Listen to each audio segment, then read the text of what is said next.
Greetings, comrades, friends, countrymen and women, wherever you're watching me from. My name is Mainda Simataa. I want to talk to you about the Toko Bill and China. The Toko Bill or the Tokozile Bill and China. The Tokozile Bill is what they are calling the so-called cyber and security bill, which the PF wants to introduce. A bill that is going to curtail the freedom of expression on social media. A bill that will give the PF the power to block your page, to block your account on Facebook, to block your Twitter, or even to shut down the entire internet. That is the Tokozile bill, and I'm calling it the Tokozile bill because the PF have hired a stooge. They've hired a sellout from ZAF called the Captain Tokozile. Captain Tokozile is the one who's now spearheading, or rather being used to manufacture consent for the bill. I doubt if this Captain Tokozile has even read the bill itself.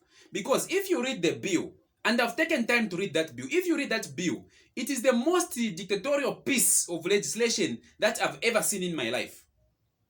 Remember, the PF have successfully ensured to say that the UPND and the opposition in general does not campaign on the ground. They've always been using the Public Order Act, and now they are even using COVID. So the only medium, or rather the space that has remained for the opposition and citizens at large to express their grievances is social media. And now they have come after social media. And in coming after social media, they have got people they are working with. People like Captain Tokozile and the rest at Zikta, who don't know what they are doing. They have been paid to support the most criminal bill that is going to ensure to say that you and me, we lose our voices, which is going to ensure that you and me can be arrested simply for criticizing the government, even over the same bill. And who are they working with? They are working with the government of China. China is the most intrusive country at the moment in the world because China is supporting dictatorial regimes all over Africa. It was China that cost Bobby Wine the election in Uganda because China went into Uganda and supplied the government of Uganda with spy cameras, with robots, and all these technical equipment that are used to spy against citizens. So this equipment that I'm talking about has arrived here in Zambia. It has been installed. You have seen all these cameras on street corners, even in compounds where there are no flashable toilets, in compounds where there are no schools, in compounds where there are no hospitals. You have cameras which are very expensive to install. And there is a so-called national security building wherever it is located that has been built at a very high cost. Why?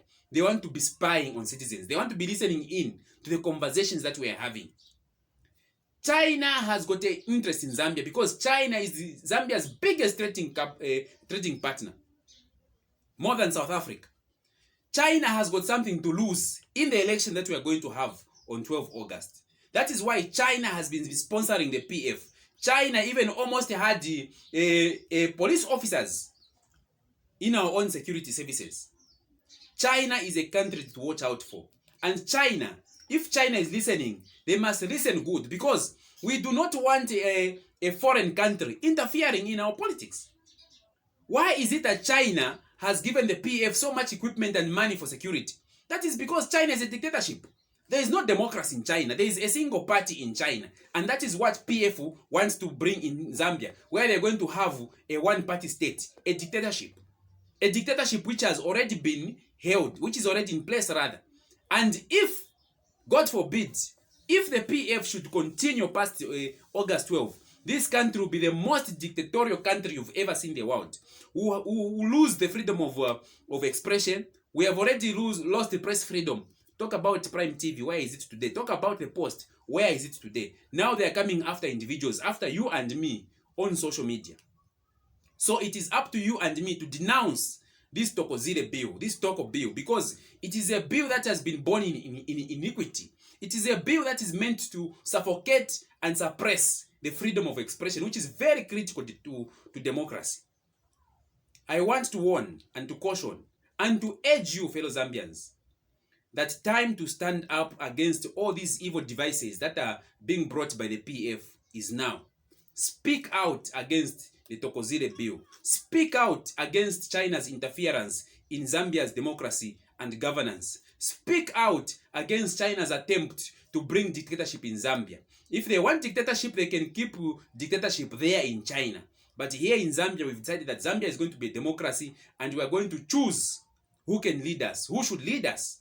And that choice has been made by the Zambian people. And that choice is President Hakainde Hichilema of the UPND. So in short, to say that on 12 August, you vote for President Hakainde Hichilema. Say no to corruption. Say no to Edgar Lungu. Say no to Kadazi, looting and swimming in cash. Cash which should belong to you and me, so that we can have medicine in the hospitals, so that people can go, our children can go to school, so that the commodities, the prices of commodities on the market can come down to what you and me can afford.